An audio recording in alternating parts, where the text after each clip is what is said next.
mewaspadai potensi resesi yang menghantui Indonesia disebabkan berdasarkan survei terbaru, kemungkinan Indonesia untuk mengalami resesi ekonomi ialah sebesar 3%. Lantas dengan adanya sejumlah negara yang berpotensi untuk mengalami resesi ekonomi seperti Sri Lanka, Selandia Baru, Jepang maupun Cina, akankah berdampak terhadap kegiatan ekonomi di Indonesia seperti ekspor maupun impor?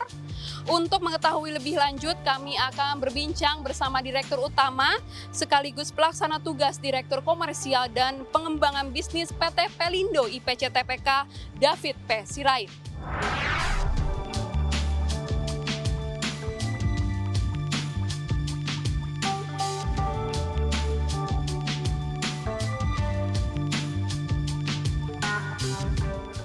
Oke, kalau untuk terminal peti kemas di Tanjung Priuk sendiri itu di bulan Juni dibanding Juni tahun lalu itu naik 3%. Tapi kalau semester 1 Januari sampai Juni tahun 2022 dibanding tahun 2021 itu naik 5,9% atau hampir 6% untuk Tanjung Priuk yang internasional.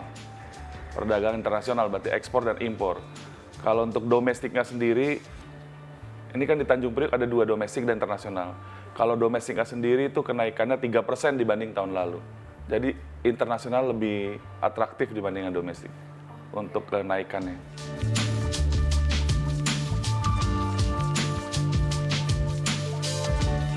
Oh, kalau dari detail sampai Tanjung Priuk itu dikonsolidasi oleh Bea Cukai itu Departemen Perdagangan.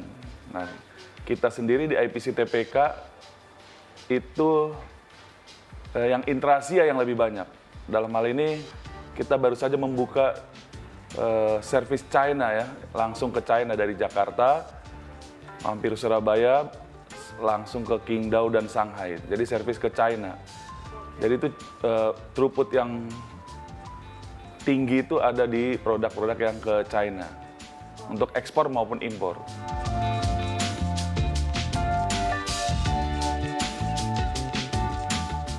Kalau untuk Tanjung Priuk kan ini di Jakarta, itu kebutuhan untuk konsumsi. Sehingga terkait dengan pelemahan global akibat pandemik maupun perang Rusia-Ukraine, itu nggak ada impact-nya. Malah kan saya bilang tadi ada kenaikan 6% year on year, di Juni memang 3%, tapi year to date 2022 sampai dibanding 2021 itu naik 6%. Jadi bagus kalau di Jakarta atau Tanjung Priuk, Pelabuhan Tanjung Priuk. Namun untuk di luar Tanjung Priuk kita mengelola area Panjang, Palembang, Teluk Bayur, Jambi yang di Sumatera itu terjadi penurunan yang signifikan. Jadi kita rencanakan naik 5%, itu malah turun. Kebalikannya turun 6%. Kenapa? Karena ekspornya mengalami penurunan. Ekspor hasil bumi, karet, plywood yang sudah di smelter ya. Karet, plywood, minyak yang ada peraturan kemarin kelapa sawit dan turunnya dilarang. Nah, itu memberikan impact wilayah kita yang di Sumatera. Terjadi penurunan ekspor. Tapi kalau yang di Jakarta itu confirm walaupun global terjadi resesi, di Tanjung Priuk karena barang-barang konsumsi berkat pemerintah, stimulus pemerintah, kita terjadi peningkatan ya. Apalagi tadi yang dibilang Cina, itu boleh dibilang nggak ada impact-nya untuk yang di Jakarta, khususnya di terminal kita. Bahkan meningkat dengan adanya servis baru yang ke China, bulan depan juga ada servis baru yang ke China.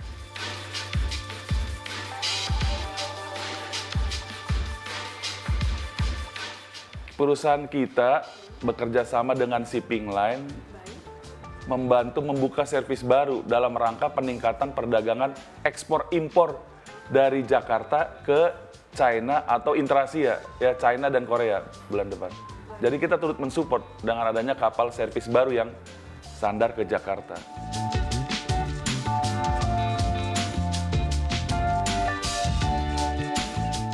Oh, kalau dengan servis baru ini kita pakai yang as is, existing. Ya, kita masih pakai optimalisasi sumber daya yang ada. Baik infrastruktur, peralatan, SDM, Itu kita optimalisasi dengan yang ada, dengan menggandeng servis yang baru tadi Jakarta ke Intra-Asia. Selain yang sebelumnya kita udah ada Jakarta ke Mediterania, sebelumnya lagi Jakarta ke Middle East atau India dan India subkontinen. Afrika udah ada servis baru. Jadi sejak pemerintah bilang Pelindo bersatu, dikurangi transshipment, harus ada direct vessel. 1 bulan setelah pemerintah memberikan arahan, kita merger, kita langsung ada servis baru yang langsung tanpa transshipment ke Middle East, Mediterania, Intra-Asia, China, Korea. Itu mengurangi biaya logistik karena tidak perlu transit lagi di hub portnya.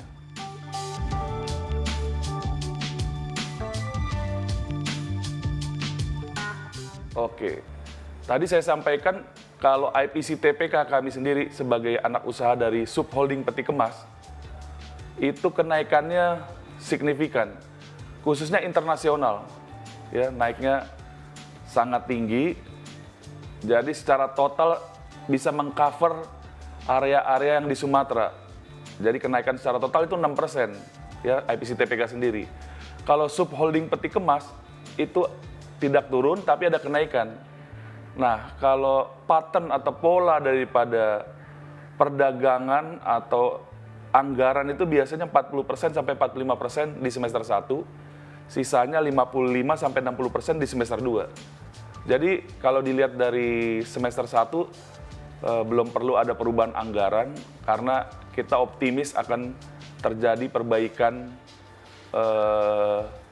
throughput ya, ekspor impor sehingga mencapai target yang di 2022 ini untuk Pelindo peti kemas. Tapi kalau ke IPC TPK sangat yakin ya kita bisa melebihi target.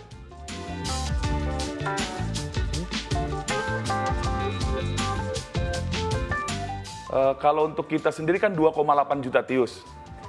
Kalau kita IPC TPK 2,8 juta tius. Semester 1 aja kita udah lebih 3% dari target. Sehingga kalau semester 1 biasa 40-45%, nanti di semester 2 55 sampai 60, kita yakin melebihi target, bukan mencapai target, melebihi target.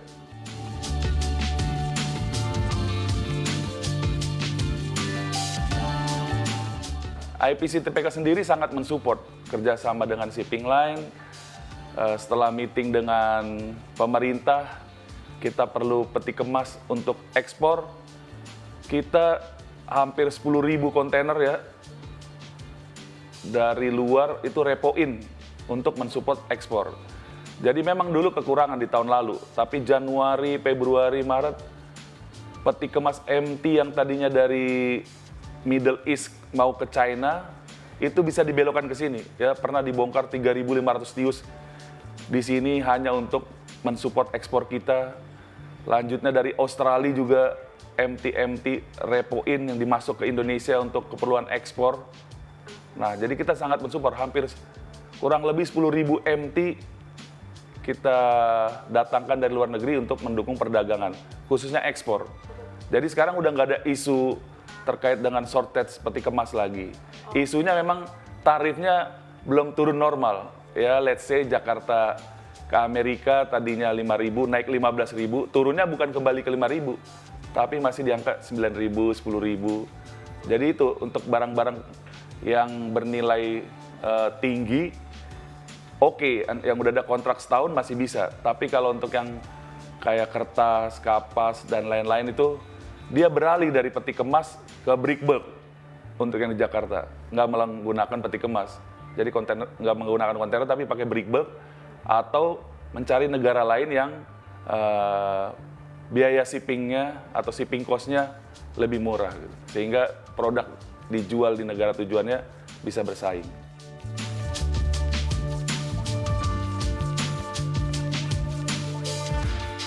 Kita mensupport service baru yang direct service.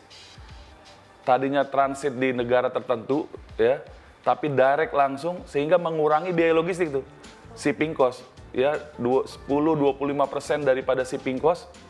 Kalau dia pengirimannya direct itu bisa kurang. Belum lagi kemudahan-kemudahan lain dalam pengurusan ekspor atau impor. Ya terutama ekspor lah. Jadi kita giatkan ekspor Indonesia supaya bisa bersaing di barang-barang bisa bersaing di negara tujuan. Gitu. Jadi penurunan biaya logistik salah satunya juga digitalisasi, ya digitalisasi, mengurangi kontak person, mengurangi dokumen dengan e-service itu mengurangi biaya logistik secara total keseluruhan.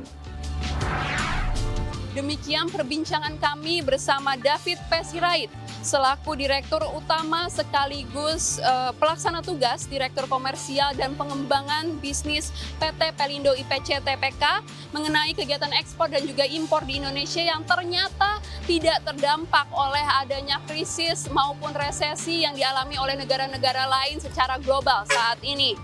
Dari Jakarta, Dianka Florian, Angga Yosua, Tim Liputan CNBC Indonesia.